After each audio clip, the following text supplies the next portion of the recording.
জীবনের একটি মূল প্রতিপাদ্য হচ্ছে যে নো ফিয়ার, ভয় করা যাবে না। যে ডর গয়া वो मर गया। প্রকৃতি পৃথিবী ঠিক তেমনটাই সাজে যেমনটা আপনি তাকে সাজাতে চান। নিয়ন্তা হিসাবে প্রকৃতির মধ্যে একমাত্র যে সৃষ্টি সেটা হচ্ছে মানুষ।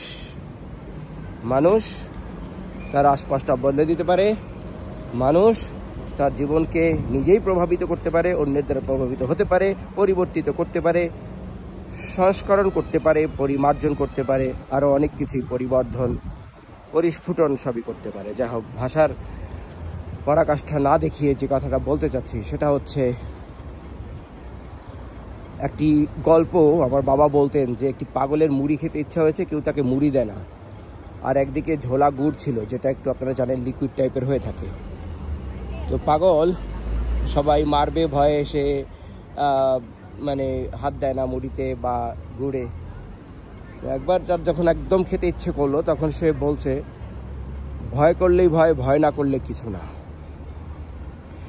এই বলে এক দৌড়ে গিয়ে সেই গুড়ের মধ্যে, ভিড় গুড়ের মধ্যে হাতটা পুরো যতটুক যায় ঢুকিয়ে দিল, একদম বাহু পর্যন্ত পুরোটা, এবং তারপরে সেই হাতটা নিয়ে গিয়ে মুড়ির যে বস্তা ছিল তার মধ্যে দিল।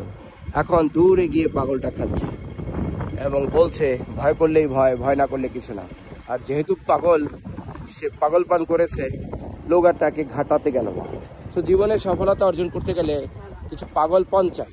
এই পাগলপন করতে গেলে কেউ আপনাকে ঘাটাতে আসবে না, কিন্তু প্রথম যখন আপনি কিছু করতে যাইবেন তখন মানুষ বলবে এটা করবি না, ওটা হবে না, এইভাবে হয় না, কেউ করেনি, এইভাবে হয়নি, কিচ্ছু না। সো এই ধরনের ওজোর আপত্তি এগুলির সম্মুখীন আপনি হবেন। কিন্তু যখন ভাববেন যে না, আমাকে তো খেতেই হবে, মুড়ি গুড় আমি খাবই, তো যেমনিই হোক, বাই হুক আর ক্রুক। হ্যাঁ, অবশ্যই এখানে আইন কানুনের একটা ব্যাপার আমাদেরকে মেনে চলতে হবে, গল্প নিছকই গল্প বোঝানোর জন্য। কিন্তু আইন শৃঙ্খলা মেনে আমরা কি করব? আমরা কারো কথা না শুনে এগিয়ে যাব, সেটাই বাস্তবতা। আই থিঙ্ক এই যে এত বড় বড় বিল্ডিং পাই, যে হংকংয়ের যে মানে অবয়ব সৌষ্ঠব, এর পিছে যে মূল জিনিসটা সেটা হচ্ছে নো ফিয়ার।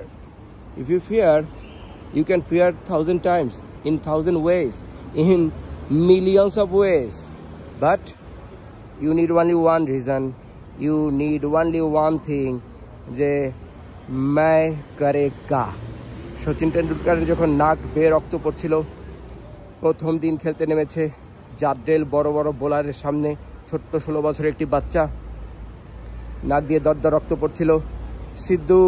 নবজিৎ সিং সিদ্ধু বলেছেন তার আত্মকথাতে এবং তার টেলিভিশন ইন্টারভিউতে, যে বলেছিল যে তুই চলে যা, আমরা তোর পরিবর্তে একজনকে দেই।